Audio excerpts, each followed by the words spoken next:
Guru Nanak was traveling by foot, walking from village to village, offering his teachings to people. A very compassionate and courageous man, both ways, and quite… we like him because he's not one of those all the time smiling, gentle saints. He knows when to be hard, when to be soft. Real thing.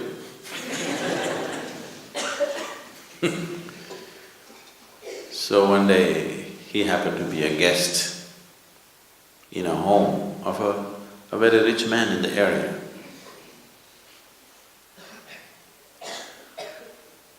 So when he was a guest in this house for a few days. When he is leaving,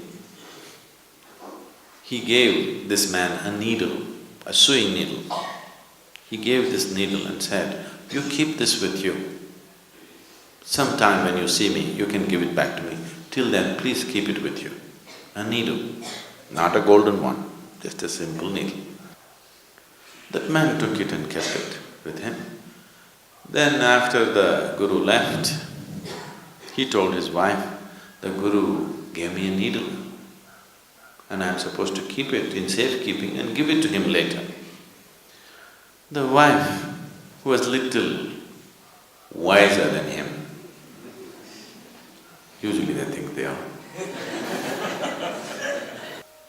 said, "You fool, why did you take a needle from a Guru?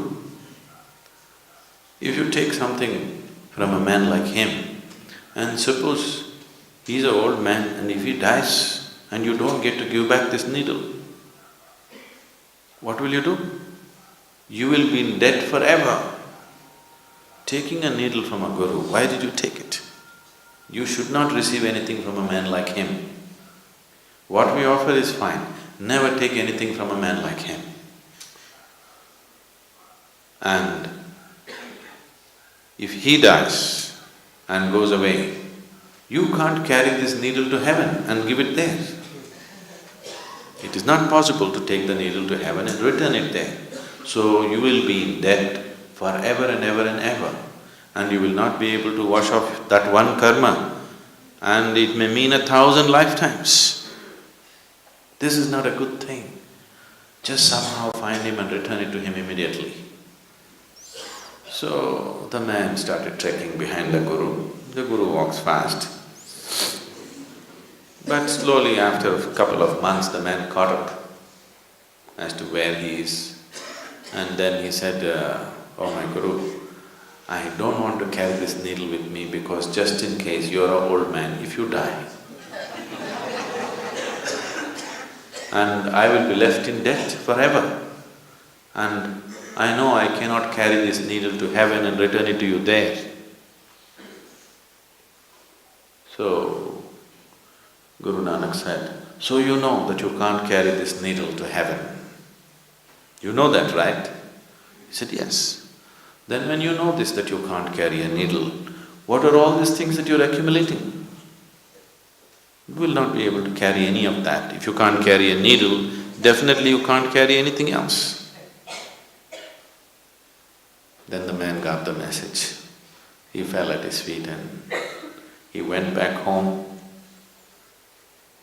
sold everything that he can sell, just kept what is needed for his family, for him and his family. And the rest, because the whole society was poverty-stricken, so he went about building whatever was needed for the well-being of the people around. All these days, people were living in poverty, he was going on accumulating. The world is a limited space. This planet is a limited resource. If each individual goes about accumulating endlessly, all that can happen is strife, all that can happen is pain. Unless every individual somewhere fixes it within himself, okay, this is my deal, beyond this I will not go. Rest of my capabilities, I will use it for everybody's well-being.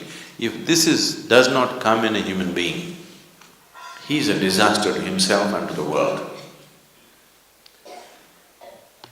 The disaster on this planet is not earthquake, not volcano, not a tsunami. The true disaster is human ignorance. This is the only disaster. Ignorance is the only disaster.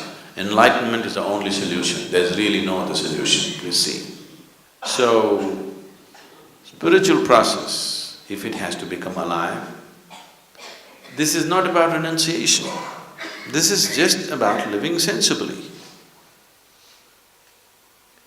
Wrong words have been put by external scholars. There is no such word as renunciation in any of the Indian languages, if you don't know this. Yes? There is no such word as renunciation in Sanskrit language. It is the outside scholars who come and say, oh, this man has renounced.